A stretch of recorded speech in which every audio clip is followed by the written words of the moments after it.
Hello everyone, it's Andrea from Chasing Whimsy. It has been a long time since I've done a YouTube video because we moved in December. That's about 6 months ago from when I'm recording this, and I really have not been doing anything except renovating houses and kind of taking a break from photography and all that while we're doing that, but hoping to get back into it in the next month or so. And I just thought I would do a quick walkthrough on a recent edit that I had done for a friend, which is kind of more of a simpler edit, I guess. There's no background changes or anything like that. So I just wanted to kind of show you how that worked. So let's get into this. This is basically the off-camera image that you can see in front of you, and a little bit dark in some of it. So I just, I don't have exactly what I did to it in Lightroom. I usually in Camera Raw.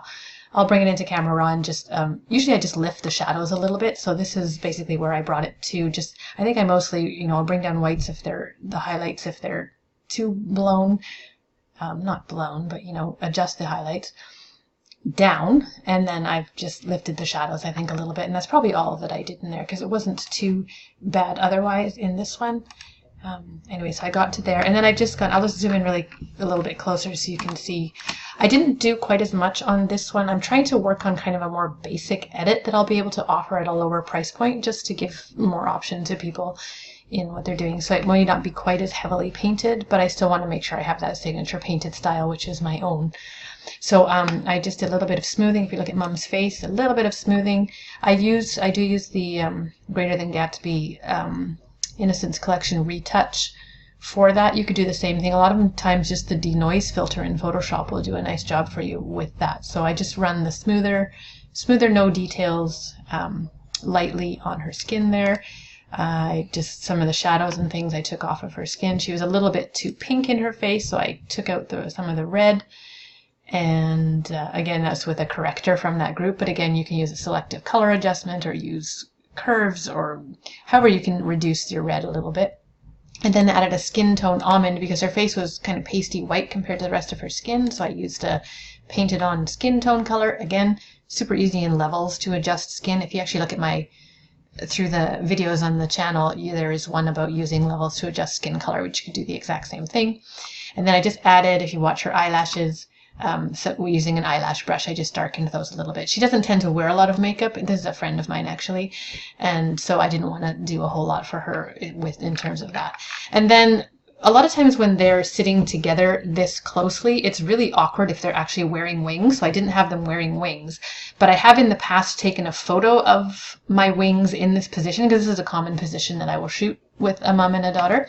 And so I actually cut out my own wings that another mom and daughter were wearing, and I have them in my Photoshop file that has all the things that I use, and so I just stuck them in there and adjusted them to be exactly right. But they're mostly on the right angle and everything because this pose is one that I use a fair bit, and so that's how I shot the wings. So that was easy to pop in some wings. And I will now grab the next file for where we went next with this. Now, unfortunately, I do not have a file in between of what I did to get this blur on thing. I had flattened it, I guess, at a certain point here and didn't do it. But this haze that you're seeing in here was the hazy warm bokeh from the Innocence Collection. The Innocence Collection has been retired just this year. Gatsby has lots of other ones that will provide similar hazes like this. You can do the same kind of haze by pulling up your left.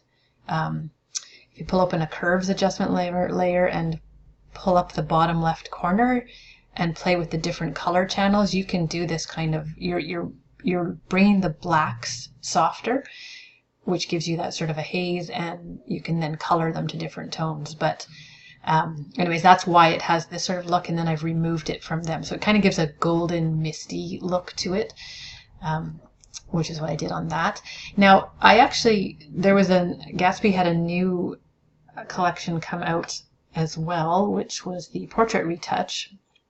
And so there's a magic contour in there, which it does a dodge and burn effect for you, and so I kind of wanted to try it, and I may use it on some of my proofs, especially because it's less work. It does not do, I should actually do a side-by-side comparison of my hand dodge and burn compared to that. That would actually be a good video. Note to self. But I just wanted to run that for the proof because it's, not completely finished necessarily images. So I ran the Magic Contour Light, which is not a very heavy, and if you just watch them you can kind of see. So it basically grabs the highlights and shadows and does some contouring for you, which doesn't look too bad. It's not as detailed as I would do it by hand, but for a quick proof or a quick edit, it's not bad. So that's what that looks like. It just gives some, there's the flat, and it just kind of gives a little bit of dimension without a whole lot of work. You just run it and then paint it over where you want it. Let's see, I did a little bit, there's some sparkles that I added to the wing there. That's kind of whatever. One of my signature things always is these flowers on the front, which is it's a big clematis flower wall, and I just brush them in where I want. You can see a video on that as well with using floral overlays. There's one in this YouTube channel somewhere for that. And they come red. The ones that I have are red on the big sheet. Here, I'll show you the big sheet. So it's just a big sheet of clematis like that, which I think has just been duplicated and stuff all over. It was an overlay that I purchased years ago. It's not available anymore, but you can go shoot a wall of clematis yourself and make one. So I just mask them in where I want them, and then I used selective color to turn them blue. The background, you can hardly see this, but again, this is a floral overlay that, let me just turn it, I've got it down at 8%. So it's this floral overlay that's kind of hollow in the middle, and I have it turned down to 8% just to add a tiny bit of texture in the background, and then I took it off the bottom because I just wanted up here to add a little bit of texture kind of into the back there. And then this haze is a cloud haze that I think that's actually one that I made myself, which will eventually be on my website for sale. But anyways, so that is just on hard light. And then I've just brushed it off. You can see from the mask here that it's kind of mostly off of them, so it's just kind of going around the edges here with that one. All right, so from here I then ran something called Make 'em Pop Soft, which is also from, let me just double check here. Yes, it's in the Innocence 2 retouching collection. It is if you just watch, what it does is it has 2 layers in it. One is a blur and one is a sharpen, and so basically you could do this with clarity, you could do this with some kind of a sharpening tool, and whatever way you want to blur, a Gaussian blur. If you make a Gaussian blur layer, it darkens and blurs the background, and then it will sharpen your subject and brighten them a little bit. So it's to make them pop, right? It's darkening and blurring that background, and then there's a little bit of sharpening on them to make them balance. But you could do that by hand in those same ways. There was a texture that I applied and just put at a low opacity on soft light. That is just kind of around the edges to give it a little bit more of an oldish feel, I guess. A vignette around the edges, that's just a gradient. Her ball in the middle that she's holding, I put a lens flare on top of that, and they're quite bright like this when you put them in, so I usually just add a curves adjustment layer and drag it down. Just to make it look a little bit more burnt and not so glaring in your face. And then my little fireflies on the bottom, you can see them flicking on and off there. These guys, those are also lens flares that are tiny. I have them saved already because I just always drop the same ones in, drag them over from another file. And you can watch how to make those as well on another video. Next, we went with again, these are from Gatsby, but they are gradients. You can use an adjustment gradient. They're circle gradients. Not circle, what are they actually called? Radial gradients. So you go into your radial gradients adjustment. So this one is in the top corner, so it's a big light. So it's like a soft yellowy color going into black, I believe. So I have that up there to make some highlight there. I had another one in the bottom right corner, and that was actually a linear one diagonally along the bottom there. If I double click on this, you can see you can drag it across. It's from the bottom there. Let's leave that where that is. I then sharpened all my details. Watch the fern, especially. I ran Topaz Fine Details and just brushed it over. I usually brush it over the hair, the eyes, the tip of the nose, the mouth, and the Cupid's bow, and then just anywhere else that I want a little bit of that detailing coming in, then to the tool a little bit, just to give a little bit of detail pop. That's from Topaz Adjust 5. Mist along the bottom there. This is actually pictures of mist that are overlays that I purchased somewhere. I don't even remember where. It was a while ago. And so you can just place them. There's all different. It was a really great one. all different shapes and variances of mist, so I just added some in there. You could probably do the same thing just with a white brush, just kind of dot it along where you wanted it. I then added a little, if you just look at her wings, the wings and the face, a little bit more dodging to add some color up along the light sides here, because they needed a little bit more. Really hard to see this, but in around, see these little sparkles in here on the sides? That's just a brush, a swirly brush with little sparkles, and I added some of those all around. I do some, there's a couple of layers of them, some are more blurred and larger in the background, and as they're closer I bring them smaller and more clear, just to give some depth to it.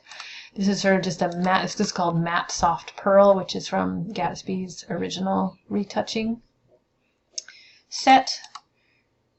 Which just gives a little bit of that. I know it's super annoying because, yeah, I just ran this action and this and this and this, and I don't always use them, but once in a while I do, so I'm just showing you what I did so that you know. And then I felt the whole thing, I wanted it, my style is not quite this vibrant, it's kind of got an orangey feel to it, so I just did a vibrance reduction on it to give it a little bit softer and less orange kind of a color.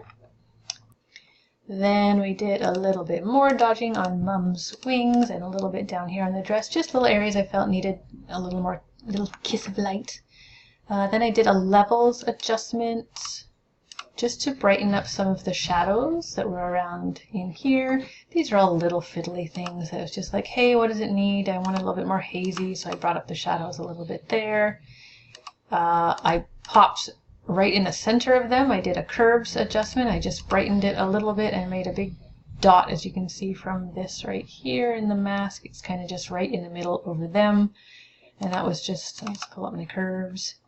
That was, I actually just slid the right slider here over a little bit, and that gave me that little pop of boost into the middle there.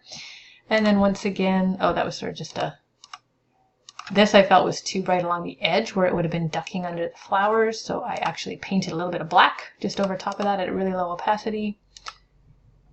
42% in a black right there, just to give a bit of shadow where it's meeting the flowers. And I again turned the vibrance down because it was sneaking back up into the orange again somehow, or I just felt like it needed some more. And that is the finished image here. So let me just grab the before and after. Here's our before, straight out of camera. And here is our after.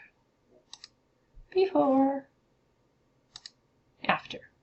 It takes a second for your eyes to, when it's so much brighter, to see exactly what you to adjust into it. And anyway, so that was a Mother's Day gift to my friend. I hope that gave you a little more insight into that one there, and I'm hoping to get back into doing some more regular videos again as I reopen in the next month or so. Take care, guys.